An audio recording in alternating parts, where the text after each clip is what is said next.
एउटा मान्छेको अहंकार शान्तिका लागि, एउटा मान्छेको सत्ता लोलुपतालाई साधना गर्नका लागि संसदमाथि खड्ग प्रहार गरिएको छ र सम्पूर्ण नेपाली जनतालाई दुःख दिने खालको चेष्टा गरिएको छ। मुलुकमा आगो लगाइएको छ।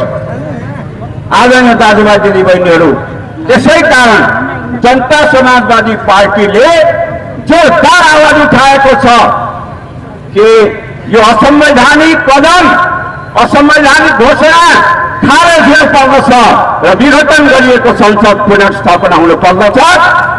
साँचो अर्थमा भन्नुहुन्छ भने, कानूनका हिसाबले भन्नुहुन्छ भने, संवैधानिक हिसाबले भन्नुहुन्छ भने यो संसद जिउँदो छ, विघटन भएको छैन। त्यसो भएको हुनाले हामीले यसलाई सडकबाट स्थापना गर्नका निम्ति एउटा दबाव सिर्जना गर्नुपर्ने, निर्णय चाहिँ आन्दोलन गर्नुपर्ने अवस्था छ, आवश्यकता छ। ओलीले नेपालको प्रधानमन्त्री भइसकेपछि नेपाली जनताले दिएको जुन अभिमतको जुन उनले चाहिँ दुरुपयोग गरेर नेपाली जनता र देशलाई जुन खालको दुःख र कष्ट दिँदै आएका छन्, त्यसले अहिले आएर 3 वर्षमा उनले यत्रो शक्तिशाली जनताको प्रतिनिधि संस्था प्रतिनिधि सभालाई विघटन गरेका छन्। नस्लवादीले यो संविधानमा जे सूत्र लेख्यो भए तापनि जे मन लाग्यो त्यही गर्छ, त्यही लेख्ने भएको हुन्छ नि। अनि यस्तो संविधान बनाउने अनि त्यसमा पनि प्रतिगमन गर्ने, यो हुँदैन। यो नेपाली जनता मान्दैन, यो नेपाली जनता स्वीकार गर्दैन। यो प्रतिगमनको अन्त हुन्छ र फेरि अर्को प्रतिगमन, यो नस्लीय शासन, चिन्तन, सोच र संविधान बनाएर फेरि प्रतिगमन चाहिँ अब चाहिँ गर्न पाइँदैन। संविधान बाइबल कुरान किताब महाभारत होइन। संविधान परिवर्तन हुने वस्तु हो। तिमीले संविधान पनि संशोधन नगर्ने, बाइबल कुरान बनाइराख्ने, सम्पूर्ण नेपाली जनताको लागि संविधान त बनाइदिने अनि आफ्नो लागि संविधान बनाउने, यो हुँदैन।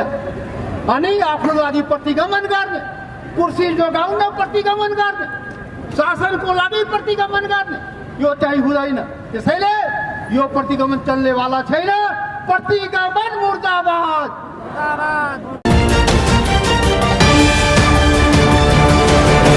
शिक्षा, सूचना र मनोरञ्जनको लागि फालेलुङ टिभी।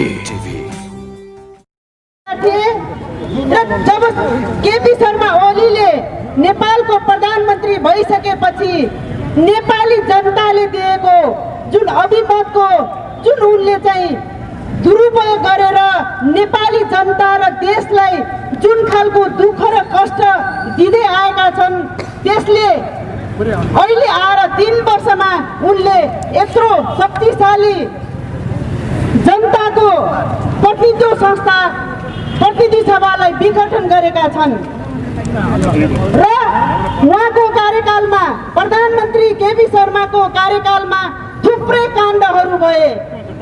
त्यो तपाईँ हामीलाई थाहा भएकै कुरा हो। त्यो 33 किलो सुनको काण्ड होस्, बुढी गण्डकी काण्ड होस्, व्हाइट बडी काण्ड होस्, एनसेल काण्ड होस्, यो ललिता निवासका कुरादेखि लिएर थुप्रै भ्रष्टाचारीलाई आफ्ना अघि पछि लगाएर संरक्षण गर्ने र भ्रष्टाचारलाई चाहिँ सस्ता गर्ने काम केपी शर्मा ओलीको प्रधानमन्त्री कार्यकालमा भएको छ। र त्यस्तै गरेर अहिलेसम्म कथित कम्युनिस्टको सरकारका पालामा बहुमत 2/3 बहुमत पाएको कथित कम्युनिस्टको सरकारको पालामा अहिले थुप्रै महिलाहरू हिंसामा परिरहेका छन्। थुप्रै अहिले हजारौं महिलाहरू बलात्कार र हत्या भइरहेको छ। यहाँलाई थाहा नै छ, अहिलेसम्म निर्मला पन्तले न्याय पाउन सकेकी छैनिन्। त्यस्तै गरेर उनकै कार्यकालमा यो 8 महिनाको बीचमा झन्डै 32 जना दलितहरूलाई जातीयताकै आधारमा उनीहरूलाई हत्या गरिएको छ र हुँदै नभएको नरसंहार रुकुममा भएको छ। 6 जना युवाहरूको विध्वंस हत्या गरिएको छ। यो तपाईँ हामीले बुझ्ने कुरा हो कि यो सरकार यो केपी शर्माको नेतृत्वमा यो देशले समृद्धि हुन सक्दैन, सुशासन हुन सक्दैन र संघीयता पनि हुन सक्दैन र समाजवाद पनि हुन सक्दैन। त्यसैले साथीहरू, अब हामी यो पुराना पार्टीहरू को अब यहाँ कुनै काम छैन। उनी यथास्थिति परम्परावादी र जनतालाई दुःख र कष्ट मात्र दिन्छन्। अबको विकल्प भनेको जनता समाजवादी पार्टी नै हो र अब हामीले चेत खुलाउनु पर्छ। अब जनता समाजवादी पार्टीलाई हामीले सहयोग गर्नुपर्छ र साँच्चै यो देशको समृद्धि, साँच्चै संघीयता, समावेशिता, धर्मनिरपेक्षताका मुद्दालाई यो पार्टीले मात्रै अब इमानदार साथ उठाउँछ, लगेको छ, लानेछ भन्ने कुरा पनि म यहाँलाई निवेदन गर्दै मैले फेरि पनि तपाईँहरूलाई अब यो असंवैधानिक, प्रतिगामी, यो के अरे निरुकस यिनी शब्दहरू नि अहिले केपी शर्मा ओलीको चरित्रमा फिक्का पर्न थालिसकेका छन्। त्यसैले संघीयता, समावेशिता, लोकतन्त्रवादी र यो संविधानलाई संरक्षण गर्ने हो भने हामी सबै अग्रगामी पन्थीहरू एक ठाउँमा आएर यसको प्रतिकार गरौँ, यो देशमा संसदलाई हामी पुनर्स्थापना गरौँ भन्ने कुरा राख्दै बिदा हुन्छु। हस्, धन्यवाद। आदरणीय नेताजीहरू, पत्रकार मित्रहरू र आदरणीय जनसमुदाय, फेरि प्रतिगमन आयो। कति प्रतिगमन हो, कति प्रतिगमन हो। प्रतिगमन मुर्दाबाद, प्रतिगमन मुर्दाबाद। यो प्रतिगमन कतिचोटि आइरह्यो हो? नेपाली जनताले कतिचोटि प्रतिगमन भोग्नु पर्ने हो? संविधानमा प्रतिगमन गरिहाल्यो केपी ओलीले। यो केपी ओलीहरूले यो पहिलोचोटि प्रतिगमन गरेको होइन के? तर पहिले पनि गरेको हो। कतिचोटि गर्यो? पहिले त राजा महाराजाहरूले पनि प्रतिगमन गर्थे।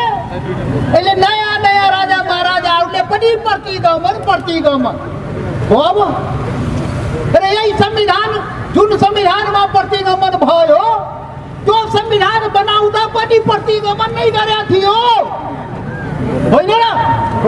अरे गोली हानेर संविधान बनाएको होइन हो। अरे यो देशको जनता जो आन्दोलन गरेको थियो, हिमाल, पहाड, तराई मधेसका आदिवासी जनजाति, दलित, थारू, मधेसी, मुस्लिम लगायतले जुन आन्दोलन गरेको थियो, त्यो अनुसार संविधान बनेन। त्यो प्रतिगमन नै थियो। जनता आक्रमणको लागि लडेको थियो। यो केपी ओलीहरूले, यो नस्लवादीहरूले नस्लवादी संविधान बनाए। यो नस्लवादी संविधान यो सम्पूर्ण नेपाली जनताको लागि बनाएन। यो पहिले पनि प्रतिगमन गरेकै हो, अहिले थप प्रतिगमन गरेको हो। अहिले कुर्सीको लागि प्रतिगमन भयो। अहिले एउटा नस्लवादी अर्को नस्लवादीलाई कुर्सी नपाओस् त्यसको लागि प्रतिगमन भएको के? एउटा प्रतिगमनकारीलाई हटाउँदा अर्को प्रतिगमनकारीले प्रतिगमन गरिहाल्यो। यस्तो अवस्था रहेछ देशको। त्यसैले यस्ता संविधान बनाएर प्रतिगमन गरेकै हो। यो मुलुकमा पहिलोचोटि होइन।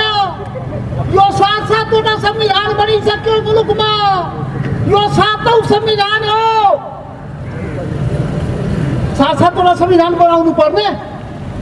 7वटा संविधान बनाएर पनि भएन, त्यसलाई पनि प्रतिगमन गर्नु पर्यो। यही हो। अमेरिका जस्तो देशमा एउटा संविधान बनाएर 200 वर्ष चाहिँ देश दुनियाँको समृद्ध राष्ट्र हुनुपर्ने। नेपालमा प्रत्येक 10-15 वर्षमा एउटा संविधान बनाउनु पर्ने। राणा शासन, जहानिया शासन थियो। नेपाली जनता लडेर सिद्ध्याए, हटाए, भगाए। यो कुछ पञ्चायत व्यवस्था आयो, त्यसले पनि पुगेन, त्यसलाई पनि जनताले भगायो। बहुदलीय व्यवस्था आयो, त्यसबाट नि पुगेन। अनि जनताले त गणतन्त्र ल्यायो। अब यो गणतन्त्र भन्दा राम्रो कुन व्यवस्था दुनियाँ भन्नु छ? यो गणतन्त्रमा पनि यही हाल हो। यो गणतन्त्रमा पनि प्रतिगमनमाथि प्रतिगमन। अब आदरणीय जनसमुदाय, संविधान र व्यवस्था परिवर्तन गरेर मात्रै हुँदैन। संविधान व्यवस्था कति परिवर्तन गर्ने? यो 7वटा संविधान परिवर्तन भयो देशमा। व्यवस्था परिवर्तन हुँदा हुँदै गणतन्त्र हामीले ल्यायौँ, तर संविधान व्यवस्था परिवर्तन भयो, मानसिकतामा परिवर्तन भएन, चिन्तन सोचमा परिवर्तन भएन, व्यवहारमा यो नस्लवादीहरूको चिन्तनमा त्यो परिवर्तन भएन। यो केपी ओली प्रवृत्ति,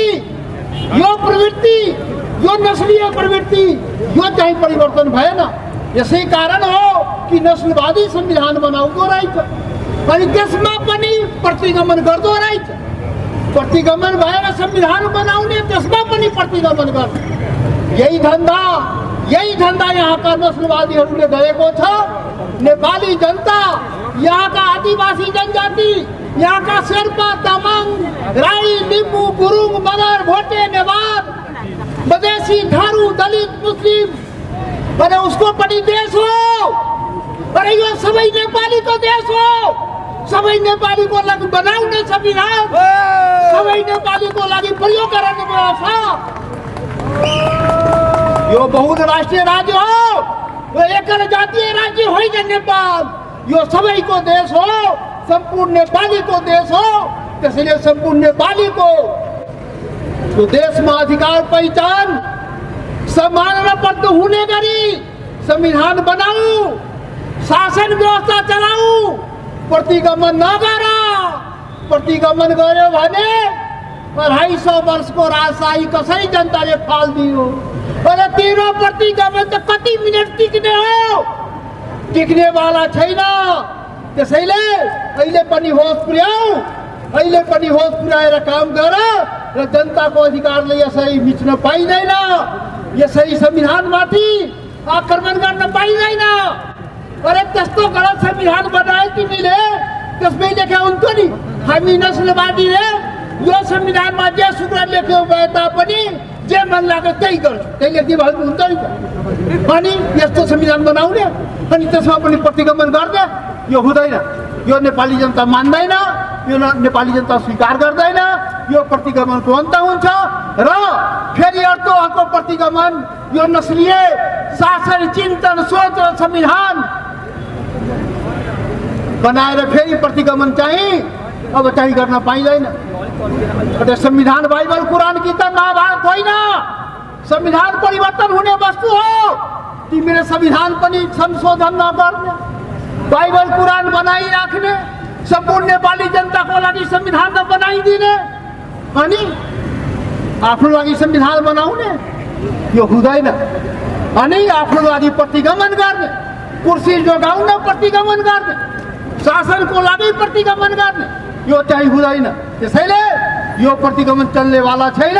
प्रतिगमन मुर्दाबाद, प्रतिगमन मुर्दाबाद। धन्यवाद।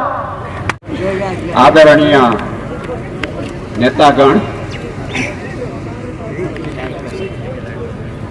आज विरोध प्रदर्शनमा सहभागी हुनुभएका जुझारू मित्रहरू, यहाँहरू सबैलाई हार्दिक अभिवादन छ, सङ्घीय अभिवादन छ।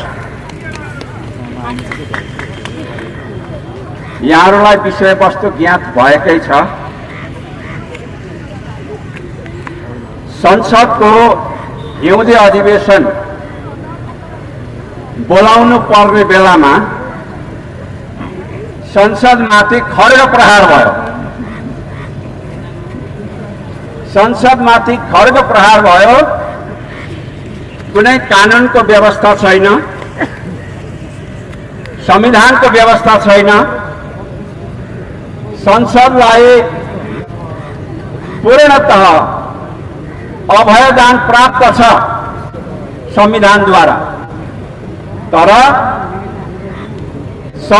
संविधानलाई एकातिर पन्साएर रद्दीको टोकरीमा फालेर संविधानका व्यवस्थाहरूलाई कुल्चिएर अर्कै प्रयोजनका लागि राखिएका व्यवस्थाहरूलाई चाहिँ नि उल्लेख गर्दै संसद भङ्ग गर्ने सिफारिस मन्त्री परिषदले गर्यो र राष्ट्रपतिजीले त्यसलाई स्वीकार गर्नुभयो।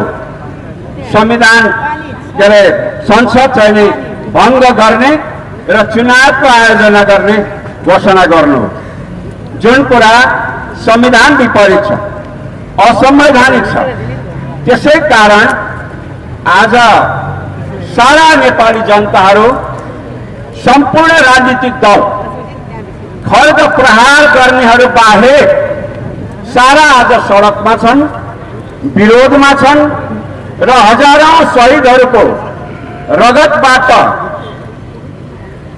लेखिएको संविधानलाई यति हल्का ढङ्गले चाहिँ नि समाप्त गर्ने जुन प्रयत्न गरिएको छ त्यसको विरोधमा छ।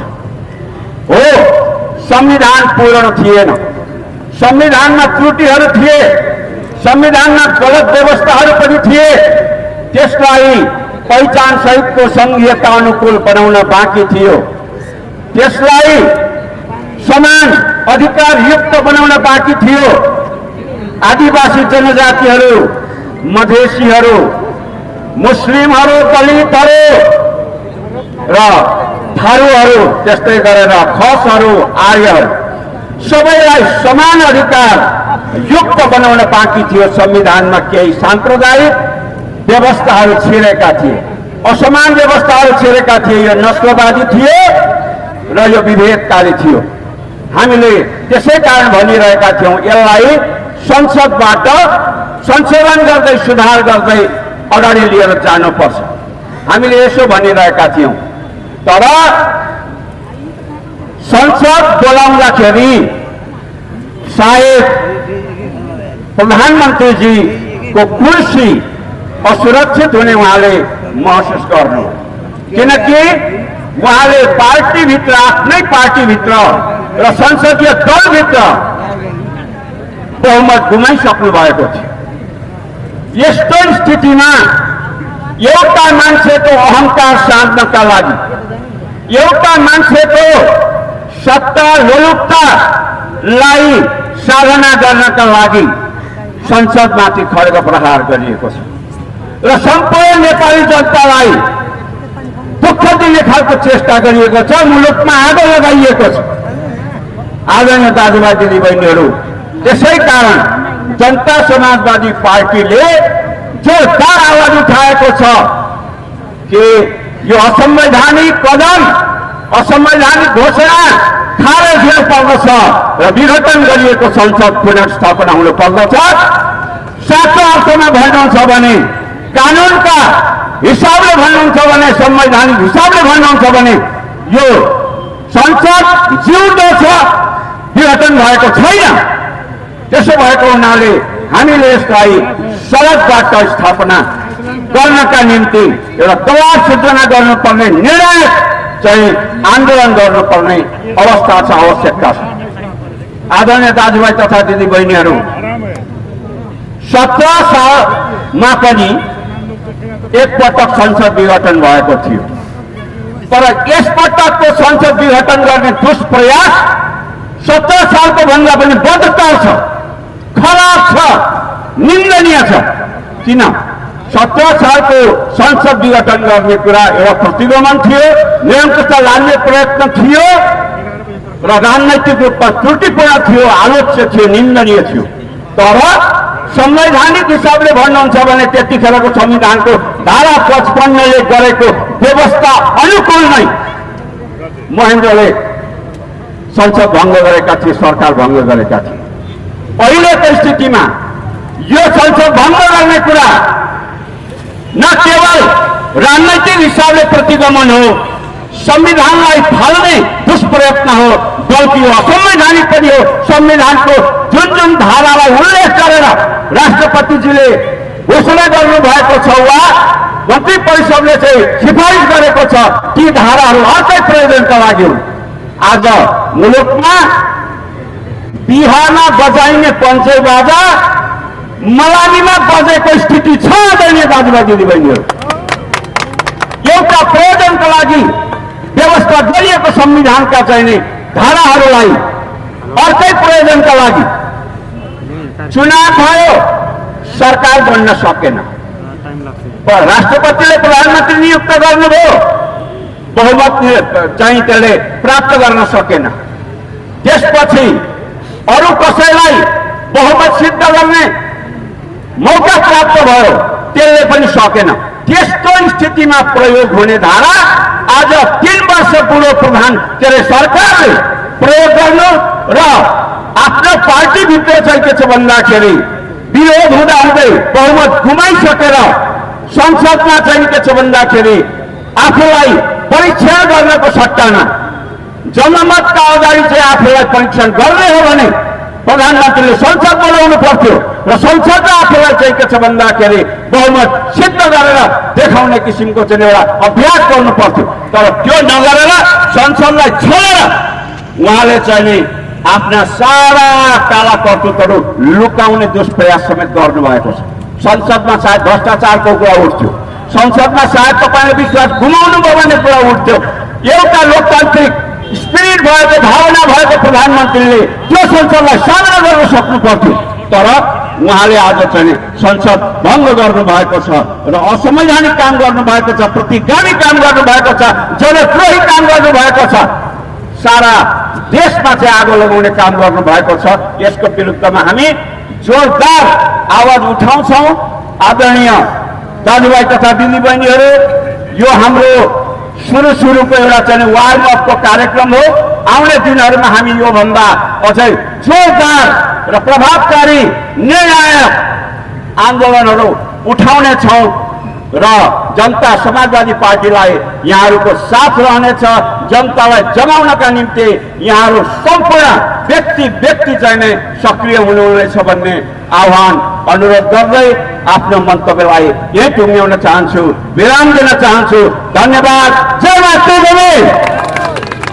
कुरा होइन, बाबुराम भट्टराई, उपेन्द्र यादवको व्यक्तिको कुरा होइन, यो त प्रणालीको कुरा हो। तपाईहरु जुन पुरानै संस्कारमा हुर्किनु भएको छ, पुरानै ऐन कानुनमा तपाईहरु अभ्यस्त हुनुहुन्छ, पुरानै नजिर तपाईँ हेरिरहनु भएको छ। तर संविधान सभाले बनाएको संविधान अपुरै भए पनि यसमा थुप्रै राम्रा कुरा छन्, अग्रगामी कुरा छन्, त्यो तपाईहरुलाई बुझ्न तपाईहरुको नजिरमा छैन। त्यसैले अदालतबाट आशा त गरौँ, झिनो आशा, तर हामीले विश्वास गर्ने भर गर्ने ठाउँ छैन। किनकि अदालतले जहिले पनि त्यसको सार तत्त्वमा जाँदैन।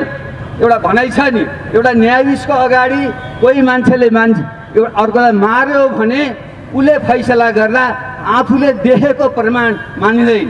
न्यायाधीशको अगाडि मान्छे मार्यो अर्कोले, मुद्दा पर्यो भने मारेको हो कि होइन भन्ने कुराको प्रमाण दिनुपर्छ। न्यायाधीश मैले देखे हो त्यसैले यसलाई दण्ड दिन्छु भन्न पाउँदैन। त्यस्तो हुन्छ उहाँहरूको बडो रुढिवादी प्रकारको न्याय दिने भन्दा पनि प्रक्रिया पुर्याउने, विधि पुर्याउने, प्रमाण जुटाउनेतिर उहाँहरू जानुहुन्छ। अनि भ्रष्टाचारले त प्रमाण गरेर भ्रष्टाचार गर्छ, अपराधीले एउटा प्रमाण लुकाएर अपराध गर्छ। अनि अदालतमा के हुन्छ, विधि र प्रक्रिया हेर्छ, न्याय पक्षले अन्याय हुन्छ, अन्य पक्षले न्याय हुन्छ। यो त हाम्रो परम्परागतै हो नि। त्यसैले म चाहिँ ढुक्क छैन। खास गरी हाम्रा काङ्ग्रेसका साथीहरूलाई, अरू साथीहरूमा आग्रह गर्न चाहन्छु, न्यायालयको सम्मान गरौँ, हामीले आशा गरौँ, तर ढुक्क नबनौँ। किन यसको ढाँचा परम्परावादी छ, प्रक्रियामुखी छ। त्यसैले सत्य र न्यायको पक्षमा फैसला हुन्छ भने ढुक्क हुने बेला छैन। त्यसैको निम्ति पनि, त्यही खबरदारी गर्नको निम्ति पनि, त्यो सर्वोच्च अदालतका न्यायाधीशको काममा पार्नको निम्ति पनि हामीले यो कार्यक्रम गरेको। र दोस्रो कुरा, यो संविधान अन्तर्गत प्रधानमन्त्री राष्ट्रपतिले जुन कदम चाले त्यसअनुसार यो संविधान, यो प्रतिनिधि सभा जिउँदैछ। उहाँले हत्या गरे भने पनि हामी जिउँदैछौँ। हामी अहिले प्रतिनिधि सभाका सदस्यहरू हामी जिउँदैछौँ। उहाँहरू हिजो प्रधानजी माधवजीहरू हामी यहाँ छौँ भनेर उहाँले पनि बिहान टागेर बसिरहनु भएको भने अरू पार्टीका मान्छेहरू यहीँ छौँ भन्ने पनि हुनुहुन्छ। त्यसैले अत्याधिक 2/3 आसपास, 2/3भन्दा बढी सांसदहरू अहिले पनि यो संविधानको विघटन गलत छ, असंवैधानिक छ भन्ने पक्षमा छन्। त्यसैले जनतामा निज सार्वभौम सत्ताको प्रयोग गरेर सभा हुँले संविधान यो प्रतिनिधि सभाको बैठक बोलाउनु पर्छ र हामी सांसदहरू, हामी तपाईँका जनप्रतिनिधिहरू बसेर हामीले यो संविधान हामीले बनाएको, हामीलाई थाहा छ नि, यो संविधानका परिकल्पनाकार पनि, मसौदाकार पनि, म त संवैधानिक समितिको सभापति पनि म त थाहा छ नि, एक एक अक्षर किन राखिएको थियो, कसरी राखिएको थियो हामीलाई थाहा छ नि। त्यसैले हामी प्रतिनिधि सभाको बैठक बसेर हामीले फैसला गर्छौँ। दोस्रो बाटो भनेको त्यो हो। त्यसैले हामीले सभामुखजीलाई आग्रह गरेका छौँ, उहाँले सबै दलको बैठक बोलाएर तुरुन्तै प्रतिनिधि सभाको बैठक बोलाउनु पर्छ र हामीले फैसला गर्नुपर्छ। कतिपयले भन्नेला सभामुखले कसरी बोलाउन सक्नुहुन्छ अथवा यो पुनर्स्थापना कसरी हुन सक्छ भन्ने पनि प्रश्न उठेको छ। कतिपय हाम्रा पत्रकार मित्रहरू पनि प्रश्न हुनुहुन्न। मैले यही प्रश्न गिरिजाबाबुलाई 12 बुँदे सहमति गर्दा भूमिगत काल मैले उहाँलाई सोधेको थिएँ, गिरिजाबाबु तपाईँ यो संसद पुनर्स्थापना भनिराख्नु भएको छ, कसरी हुन्छ, यो कसले गर्छ भनेको थिएँ मैले। अनि त्यही राजाबाट गराएर अनि यसको सुरक्षा हुन्छ भन्दा उहाँले के भन्नुभएको थियो भने त्यो त सही हो, तर अरू उपाय छैन, अरू त बाटै छैन। हामीले जनबलमा, जनताको बलमा राजाबाट हस्ताक्षर मात्रै गराउने हो।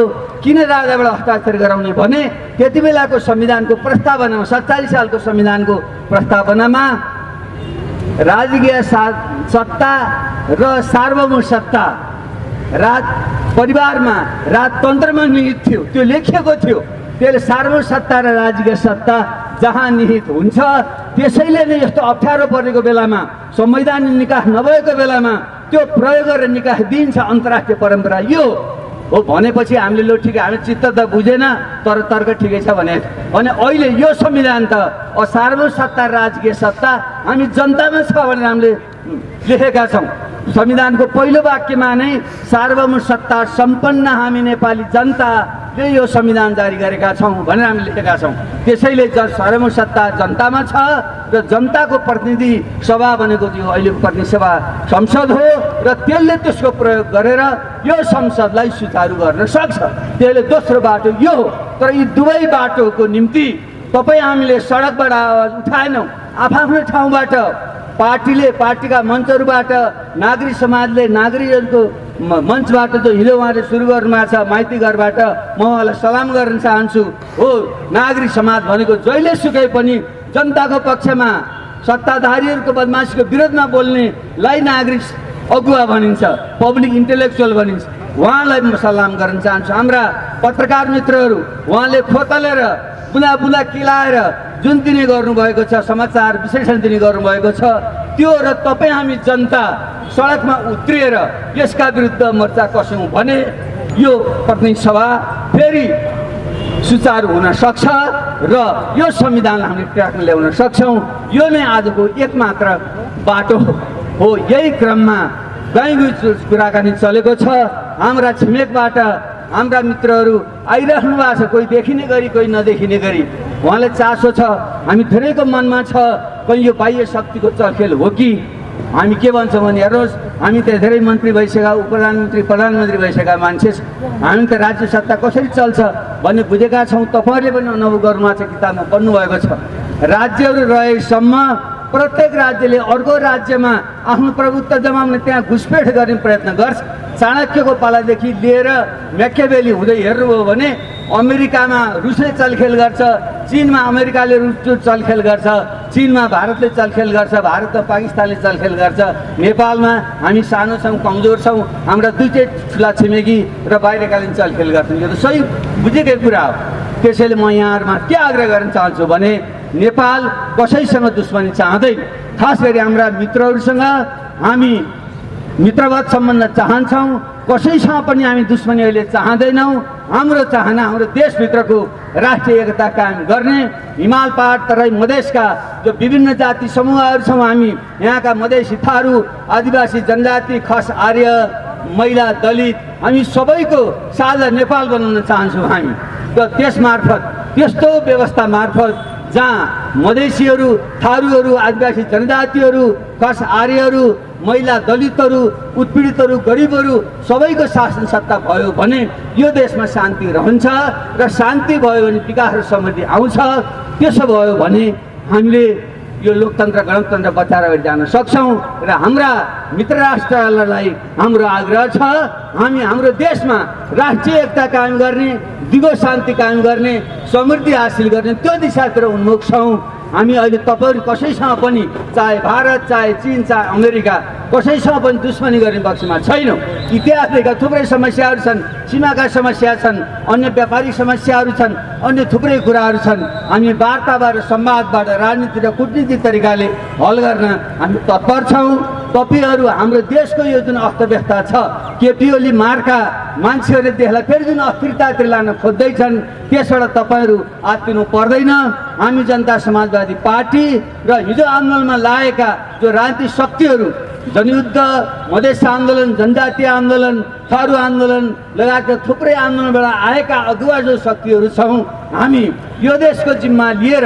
यो देशमा दिगो शान्ति ल्याउने समृद्धि ल्याउने छिमेकीहरूसँग असल सम्बन्ध राख्ने र विश्व मानवतावादको पक्षपोषण गर्ने हाम्रो नीति छ त्यसैले कसैलाई पनि यसमा चिन्तित नहुनुमा आग्रह गर्छु र अन्त्यमा आदरणीय दाजुभाइ दिदीबहिनीहरू यो आन्दोलन यो सङ्घर्ष एक्लै गरेर पुरा हुँदैन खास गरी म प्रमुख प्रतिपक्षी नेपाली काङ्ग्रेस साथीहरूलाई आग्रह गर्न चाहन्छु साथीहरू तपाईँहरूले अब चुनाव हुन्छ र चुनावमा गएपछि काङ्ग्रेस नै पहिलो पार्टी हुन्छ ठुलो पार्टी हुन्छ सरकार चलाउँछ भन्ने भ्रम तपाईँहरू नपर्नुहोस् हिजो ज्ञानेन्द्र शाहले पनि चुनाव घोषणा गरे होइनन् त्यो चुनाव तपाईँ हामीले भाग लिएनौँ पञ्चायतले पनि त चुनाव गराएको हामीले भाग लिएनौँ यो त चुनाव त खालि के हो भने विष कुम्भम पयो मुखम भनिन्छ संस्कृतमा क्या विषको भैँटामा माथि चाहिँ अलिकति अमृत राखेर दिए जस्तो तल विष माथि चाहिँ अलिकति गुलियो अमृत हालिदिएछ त्यो अमृत र त्यो गुलियोमा हामी खोल्नु हुँदैन चुनाव त एउटा भ्रम मात्रै हो केपी ओलीले आफूलाई सुदृढ गर्ने आफ्नो अखण्ड निरङ्कुश शासन सर्वसत्तावादी शासन कायम गर्ने ध्येयले उनले चुनावको कुरा गरेका छन् र त्यो चुनाव हुनेवाला छ जबसम्म केपी ओलीले आफ्नो पुरै प्रभुत्व कायम जमाएको उनलाई विश्वास हुँदैन त्यति बेलासम्म कुनै पनि चुनाव यहाँ हुनेवाला छैन त्यसैले चुनावको भ्रममा नपर्न र सङ्घर्षमा उत्रन म उहाँहरूलाई आग्रह गर्न चाहन्छु अहिले केपी ओलीको भ्रमबाट ढिलै भए पनि मुक्त हुनुभएका प्रचण्ड माधव नेपालजीहरूको जुन समूह छ उहाँहरूलाई पनि कुनै ढुलमुल नगरिकन कित्ता काट गर्नुहोस् अहिले पनि केपी ओलीजी आउनुभयो भने मिलेर जान सकिन्छ भने गिरिराट गरिरहनु भएको उनले केपी ओलीले गोलेका गोदैछन् ठोकेका ठोकै छन् खड्ग प्रसादले खड्ग प्रहार गरेका गरेछन् अनि उहाँहरू लु आउनुहोस् मिल्न भनिरहनु भएको अब तपाईँको टाउकामा मात्रै खड्ग हान्न बाँकी छ के बोलाउनुहोस् तपाईँहरूले त्यसैले उहाँहरूलाई पनि म आग्रह गर्छु आउनुहोस् हामी संयुक्त रूपमा संयुक्त सङ्घर्ष गरौँ संयुक्त जनआन्दोलन बिना यो प्रतिगमन सचिनेवाला छैन महेन्द्रको प्रतिगमनलाई 30 वर्ष लाग्यो ज्ञानेन्द्रको प्रतिगमनलाई 4 वर्षभित्र सडकबाटै उल्ट्यायौँ अब यो केपी ओलीको प्रतिगमनलाई वर्ष होइन केही महिनाभित्र हामीले उल्ट्याउन सकिन्छ त्यसमा लागौँ म यही आग्रह गर्दै यहाँ उपस्थित हुनुभएका सबै साथीहरूलाई हार्दिक धन्यवाद दिँदै बिदा हुन चाहन्छु धन्यवाद नमस्कार नयाँ सामग्रीको लागि कृपया हाम्रो च्यानललाई सब्स्क्राइब गरिदिनुहोला र त्यसपछि आउने बेल बटनलाई क्लिक गरिदिनुहोला।